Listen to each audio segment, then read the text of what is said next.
সাইফ হাসান ওয়ানডের জন্য ফিট না সেটা আমি বলবো না, ডেফিনেটলি ফিট। বাট আমার কাছে মনে হয় আমরা যদি গত দুটি ম্যাচ দেখি, 2 ম্যাচের পরে আজকের ম্যাচে একটা পরিবর্তন আসবে বলে আমরা ভেবেছিলাম। সৌম্য সরকারকে একটা চান্স দিয়ে দেখা যেত।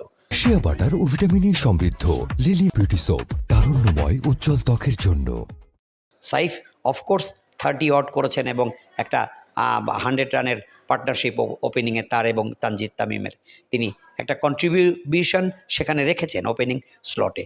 সাইফও আমি বলবো যে এখনও নিজেকে স্টাবলিশড করতে পারেননি অ্যাজ অ্যান ওপেনার, বাট তার ক্যাপাবিলিটি আছে, তিনি পারেন।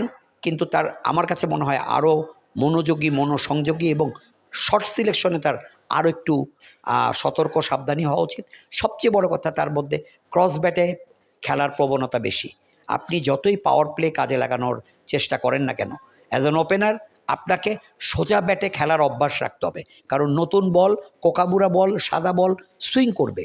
আপনি প্রথমেই ক্রস ব্যাটে চালিয়ে খেলতে যাওয়ার চাইতে যদি আপনি সোজা ব্যাটে উইকেটের সামনে ভিতে বড় শট, লম্বা শট খেলার চেষ্টা করেন, সেটা মোর এফেক্টিভ হবে।